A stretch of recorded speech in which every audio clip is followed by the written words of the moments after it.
ನಮಸ್ಕಾರ ಎಲ್ಲರಿಗೂ. ಮಾಲ್ವಿಕಾ ಸ್ಪಿರಿಚುವಲ್ ಚಾನೆಲ್ಗೆ ಸ್ವಾಗತ. ಇಂದು ಏಕಾದಶಿಯ ಸಂದರ್ಭದಲ್ಲಿ ಹರಿ ಎಂಬ ವಿಷ್ಣು ನಾಮದ ಅರ್ಥವನ್ನು ಚಿಂತನೆ ಮಾಡೋಣ. ಹಿಂದೂ ದೇವತೆ ರಕ್ಷಕ ವಿಷ್ಣುವಿನ ಪ್ರಾಥಮಿಕ ಹೆಸರು ಹರಿ. ಹರಿ ಹೆಸರಿನ ಅರ್ಥ ಪಾಪಗಳನ್ನು ತೆಗೆದುಕೊಳ್ಳುವವನು.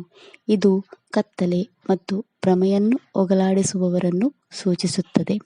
ಹರಿ ಆಧ್ಯಾತ್ಮಿಕ ಪ್ರಗತಿಗೆ ಇರುವ ಎಲ್ಲ ಅಡೆತಡೆಗಳನ್ನು ನಿವಾರಿಸುವವನು. ವಿಷ್ಣು ಸಹಸ್ರನಾಮದಲ್ಲಿ ಹರಿ ಎಂಬ ಹೆಸರು ವಿಷ್ಣುವಿನ 650ನೇ ನಾಮವಾಗಿ ಕಂಡುಬರುತ್ತದೆ.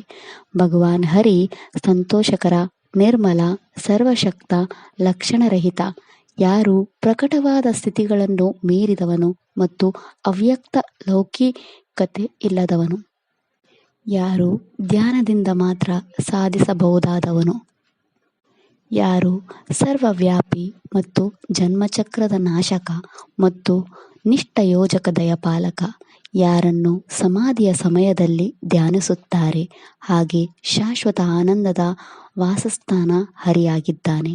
ಎಲ್ಲ ಕೊಳಕು ಮತ್ತು ಗುಣಲಕ್ಷಣಗಳಿಲ್ಲದ ಕರುಣಾಮಯಿ ಭಗವಂತ ಹರಿ.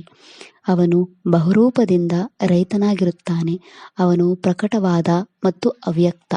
ಅವನು ಅಧಿಪತಿ, ಧ್ಯಾನದಿಂದ ಮಾತ್ರ ಗ್ರಹಿಸಬಲ್ಲವನು, ಲೌಕಿಕ ಅಸ್ತಿತ್ವ ಮತ್ತು ವಯಸ್ಸಾಗದವನು. ಅವನೇ ಸೃಷ್ಟಿಕರ್ತ, ಸೃಷ್ಟಿಪಾಲಕ ಮತ್ತು ಸರ್ವನಾಶಕ್ಕೂ ಅವನೇ ಕಾರಣ. ಬ್ರಹ್ಮಾಂಡದ ನಾಯಕನಿಗೆ ಶರಣಾಗಿ ಅವನ ಪಾದ ಕಮಲ ಧ್ಯಾನಿಸುತ್ತಾ ಇರೋಣ. ಓಂ ವಿಷ್ಣುವೇ ನಮಃ. ಓಂ ನಮೋ ನಾರಾಯಣಾಯ. ಓಂ ನಮೋ ಭಗವತೆ ವಾಸುದೇವಾಯ. ಹರಿ ಸರ್ವೋತ್ತಮ, ವಾಯು ಜೀವೋತ್ತಮ, ಹರೇ ಶ್ರೀನಿವಾಸ. ಓಂ ಏಕಾದಶಿಯೇ ನಮಃ. ಓಂ ಶಟಿಲ ಏಕಾದಶಿಯೇ ನಮಃ. ಶ್ರೀ ಗುರುಭ್ಯೋ ನಮಃ.